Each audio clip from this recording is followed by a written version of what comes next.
নতুন কাকুর তো অনেক ভূমিকা ছিল এই ব্যাপারে।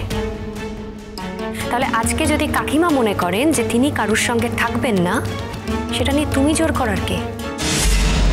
মিডিল বর্ষার একটা গ্রাউন্ড ছিল, আর সব থেকে বড় কথা এই প্রসঙ্গটা এখন এখানে ওঠানোর কোনো দরকারই ছিল না। দেখ, মায়ের কি কোনো গ্রাউন্ড আছে? কোনো গ্রাউন্ড নেই। আমার বাবা কি দোষ করেছে বলতো? কি দোষ করেছে? তার অন্যায়টা কি? একটা লোক এতদিন হোমে ছিল, অসুস্থ ছিল, তার স্মৃতি ছিল না, তিনি বাড়ি ছাড়া, সংসার ছাড়া, তার মাকে ছাড়া, আত্মীয় স্বজন ছাড়া সবাইকে ছেড়েছিল। কত কষ্টে ছিল বলতো? আজ যখন ফিরে এসছে, আমরা সবাই তাকে অ্যাকসেপ্ট করছি, সবাই তাকে গ্রহণ করছি, কিন্তু মা তাকে গ্রহণ করতে পারছে না, তাকে অ্যাকসেপ্ট করতে পারছে না। কেন? কেন বলতে পারিস? আমি কাকিমার হয়ে উত্তরটা দিয়ে দিচ্ছি। উনি অ্যাকসেপ্ট করবেন না, তার কারণটা হলো এই বাড়ির বাকিরা সবাই তার ছেলে মেয়ে, তার পরিবারের লোক। কেউ তার বোন, কেউ তার ছেলে, কেউ তার মা, কিন্তু কাকিমা তার স্ত্রী।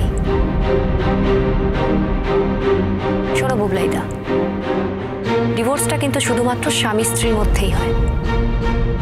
মায়ের সঙ্গে ছেলের কিন্তু কখনো ডিভোর্স হয় না। তেমনি বাবা আর ছেলের মধ্যেও কিন্তু ডিভোর্স হয় না। মেয়ে আর বাবার মধ্যেও কিন্তু ডিভোর্স হয় না।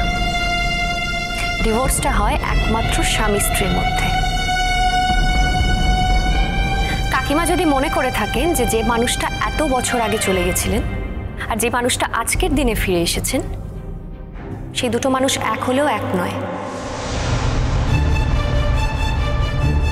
তাদের মধ্যে অনেক পার্থক্য ঘটে গেছে। কাকিমা যদি মনে করে থাকেন যে সেদিনের কাকিমার সঙ্গে আজকের কাকিমার অনেক বদল ঘটে গেছে, কাকিমা তো আর সেদিনের সে বয়সে পড়ে নেই। সে একই মানুষ হলেও তার মধ্যে বদলটা তো হতে পারে। তাই আজকের দিনে কাকিমা মনে করছেন যে কাকিমা এসবের মধ্যে আর জড়াবেন না। তোমার তাতে কি অসুবিধা বুবলাইদা?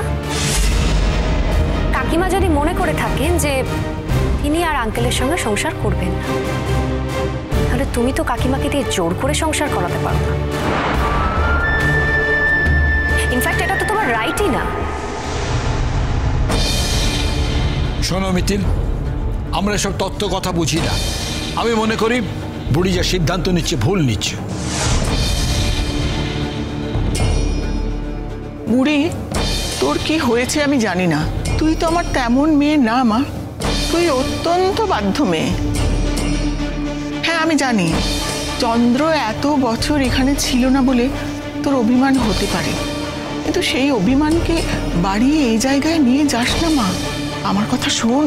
তোমরা সবাই আমার সঙ্গে কথা বলতে পারো, কিন্তু সিদ্ধান্ত আমার।